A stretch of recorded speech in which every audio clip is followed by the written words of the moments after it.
সবার প্রথমে দই পাবদার কালারটা দেখো, আর এত টেস্টি হয়েছিল খেতে। এইভাবে একবার বানিয়ে নিন বাড়িতে দই পাবদা, একদম অনুষ্ঠান বাড়ির মতো লাগবে খেতে। যতই ভালো কিছু রান্না করো না কেন, বাঙালি একটু মাছের ঝোলেই খুশি।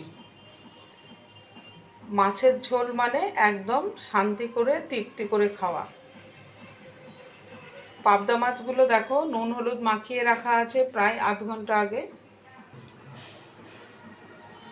সর্ষের তেল দিয়ে দিলাম, মাছগুলো ভেজে নিচ্ছি খুব সুন্দর করে।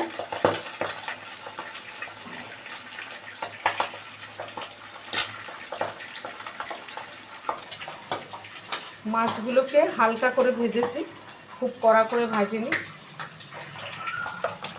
এখানেও 4টে মাছ ভেজে নিচ্ছি। দুটো মাছ তো বড়, আর দুটো ছানাপোনা রয়েছে এদেরই। এই মাছগুলোকেও ভেজে তুলে নেব। তেলের মধ্যে দিয়ে দেবো জিরে ফোড়ন, এবার দেব পেঁয়াজ বাটা, এবার বেটে নেব। কতগুলো লঙ্কা দিলাম, কয়েক কোয়া রসুনও দিলাম, আদা দিলাম। এবার দেব কিছুটা জিরে ধনে গুঁড়ো, আর দিয়ে দিলাম দুটো এলাচ। পেঁয়াজ বাটাটাকে খুব ভালো করে কষিয়ে নিয়েছি,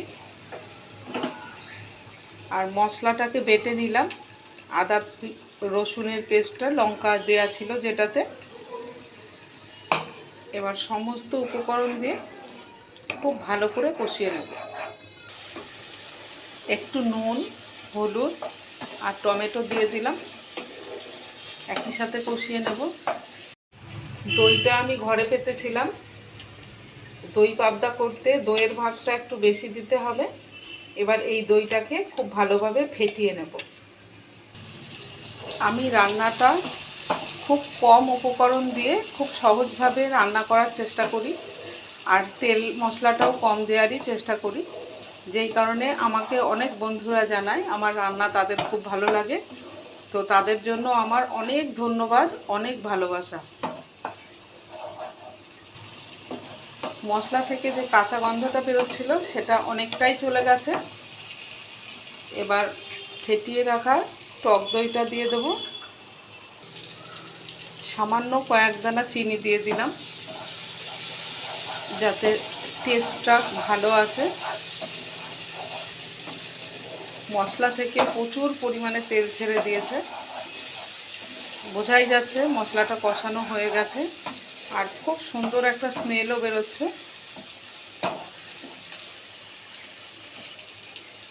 এবার আমি জল দেব, সামান্য পরিমাণে জলটা দেব। ঝোলটা ফুটে এসছে, এবার গরম মশলার গুঁড়ো দিয়ে দেব কিছুটা। ভালো করে মিশিয়ে নেব গরম মশলার গুঁড়োটাকে ঝোলের সাথে।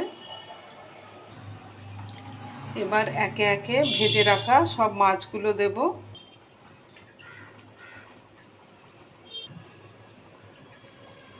এই রকম পাবদা মাছ খেতে ভীষণ ভাল লাগে, বিশেষ করে ঘরে আমার বাচ্চারা খুব ভালোবাসে পাবদা মাছ। সে দই পাবদাই করো আর পাবদার যে কোনো কিছুই করো, ওদের ভীষণ পছন্দের জিনিস। মাছটাকে এবার 2 মিনিটের জন্য ঢেকে দেবো। মিনিট 2 হয়েই গেছে। আমার দই পাবদা একদম রেডি হয়ে গেছে। কালারটা দেখো কত সুন্দর এসছে, আর এভাবে রান্না করলে খেতে তো খুবই টেস্টি হয়। তোমাদের যদি ভালো লাগে তো অবশ্যই বাড়িতে ট্রাই করবে, আর বন্ধুদের সাথে শেয়ার করে দেবে।